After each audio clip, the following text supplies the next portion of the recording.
Okay, we are writing linear equations from word problems today. So we are going to focus on slope-intercept form today for the word problems. So remember, slope-intercept form is y equals mx plus b. M is our slope. B is our y-intercept. Knowing that M is slope and B is your y-intercept is going to help you out tremendously. I think there are a couple of questions on the test that just ask you, what is the y-intercept? If that's the case, then you just choose the number that is in the plus B spot. If it asks you, what is the slope? You choose the number that is being multiplied by x. If you know that, you'll get several questions right on the test, just knowing that. So when a word problem involves a constant rate,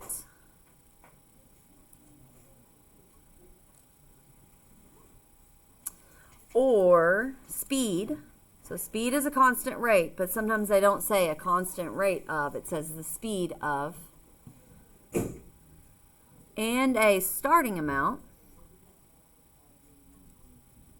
the equation can be written in slope-intercept form. M is your constant rate. We're just going to put rate here. So let's say you get paid $10 an hour to babysit, or you get paid $25 per yard you mow. Speed is another M value because it's a constant rate. So let's say you're going 30 miles per hour.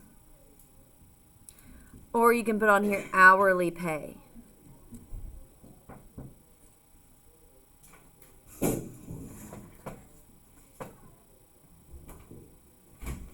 And then B is your starting amount. So you start 15 miles from home. Or the mountain starts at 25 feet high. I guess that's not really a mountain, but. And then also B could be your flat fee. So let's say you have a mechanic working on your car and they charge $105 per hour.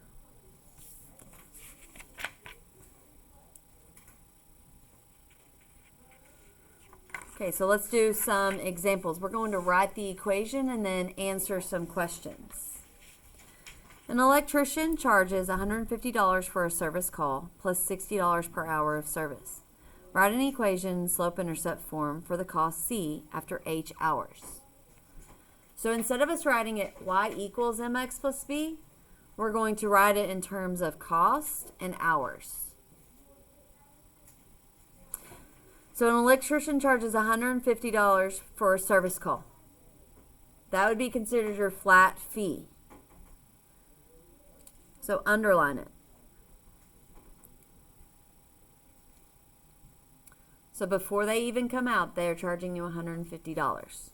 Then it says plus $60 per hour. That's your rate.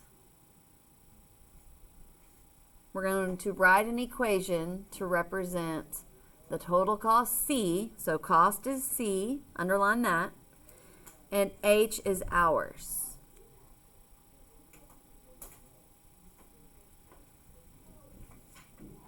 So let's go ahead and attach our rate to a variable. So our rate is $60 per hour. So the variable that goes with 60 says per hour. H is hours. So go ahead and put H right here. 60H. And it's plus, right? Plus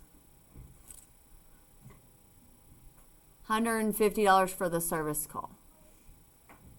So since we're using H for hours, then our equation is going to be written in terms of cost. The cost is found, so your total bill is found by doing $60 per hour and adding the service fee of $150.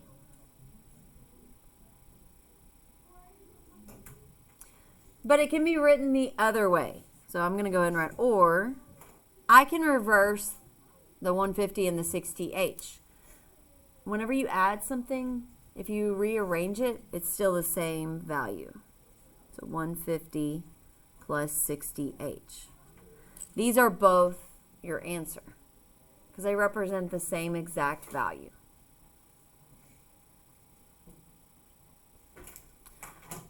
So then we have two questions. The first one, what will be the total cost for 8 hours of work? Underline 8 hours of work. So if we want to find out how much it's going to cost, we're going to plug in 8 hours, or 8 for H. So C is going to be found by doing 60 times 8, because 8 is your hours, plus the 150. Go ahead and use your calculator to find that cost.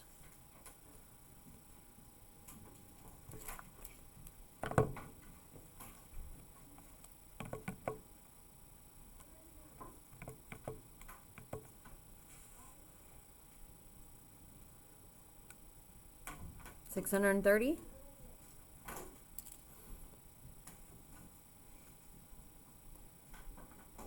So because it's written in words, we need to write our answer in words. Because it's not just going to say, or will give us the answer of 630. It's going to write it in a sentence. So it costs, so we're going to reword the sentence to include the answer. So the cost, or the total cost for 8 hours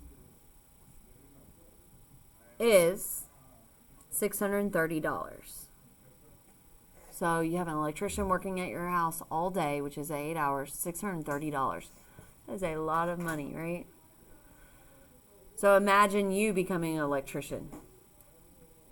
It's pretty good pay check for 1 day of work. Let's look at the next one. How many hours did he work if he made 480? So that's the cost. So instead of plugging in a value for H, we're going to plug in a value for C. So we still have the same equation. So instead of putting C, we're going to do $480 equals 60H plus 150. So we need to find out what H is. Draw your line down your equal sign and solve it.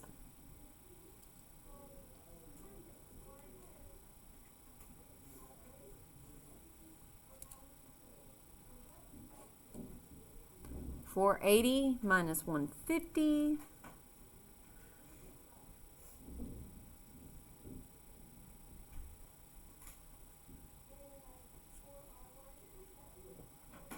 And then what's our last thing that we do to get H all by itself? Divide.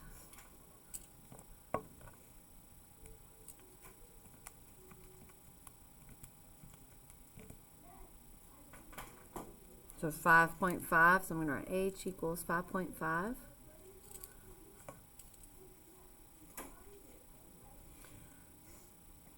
So we need to write our answer in words.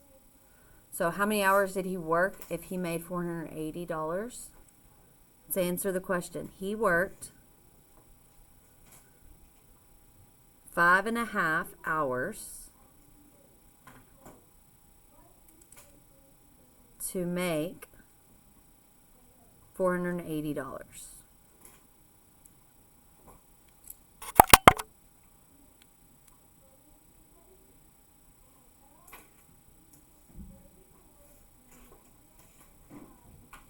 Okay, let's look at number 2. Suppose that the water level of a river is 34 feet and it is receding at a rate of 0.5 feet per day. Write an equation for the water level L after D days. Okay, what does receding mean? I always think about receding hairline. That happens to some guys. What happens whenever that hairline recedes? It goes back. They don't have as much hair. So what kind of rate is this if it's receding? It's a decreasing rate. Yep. So it's not going to be adding the rate. We're going to be subtracting the rate. Water level is at 34. So the water recedes whenever we have a lot of hot days like we've had recently. The water level is getting evaporated, so the level of the river is going to be going down. So it's decreasing. So it says L is our water level and D is days. Those are our two variables we're going to use. So the water level is at 34. So that is our rate. Or no, that is our starting amount. And then the rate is half a foot per day. So put D over the per day. So if D is with our rate, we're going to do L equals. So we're at 34, and then it's receding at half a foot per day. We could write it like this, 34 minus 0.5 D.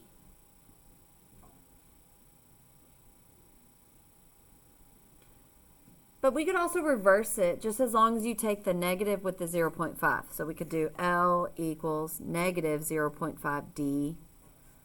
And then 34 is positive. So I wouldn't put minus 34, I'd put plus 34. So those are two ways of writing the same equation.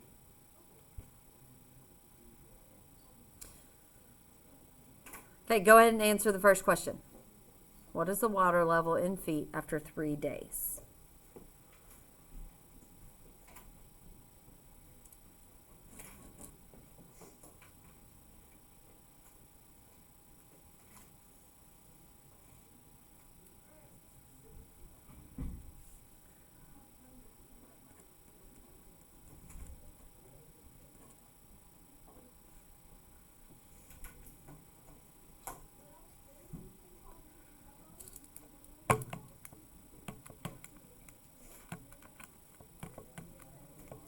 So it'd look like that.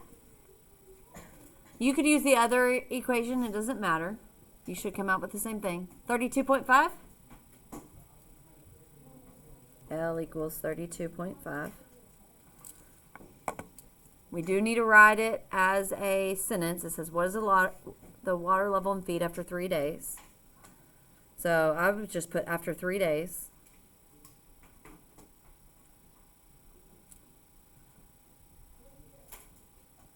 The water level is 32.5 feet. So make sure to include your units of measure.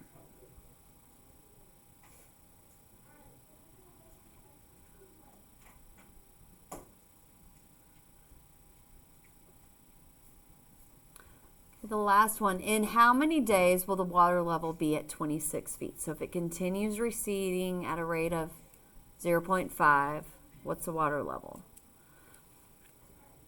So it says the water level is 26. So instead of plugging in a letter for D like we did on this one, we're going to plug in, or a number for D, we would plug in a number for L.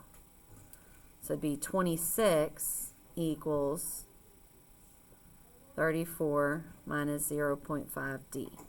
So some of you can work this out without using an equation. That's okay. I just want you to see what the equation would look like. And this is the way I'm teaching it. So we have an equation to solve to find what D is. So let's subtract 34 on both sides.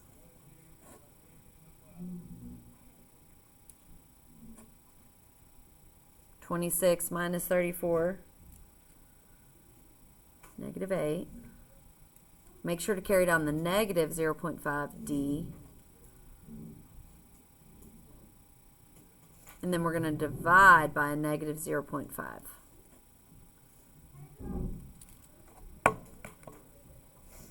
Negative 8 divided by negative 0.5. So D equals 16.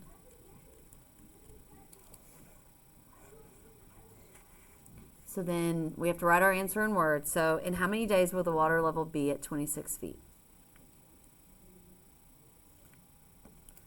So in 16 days, the water level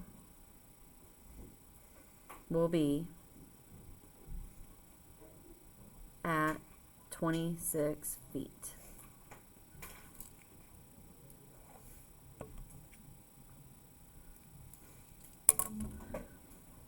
Okay, go ahead and glue this in, and then you're going to work on your slope playlist.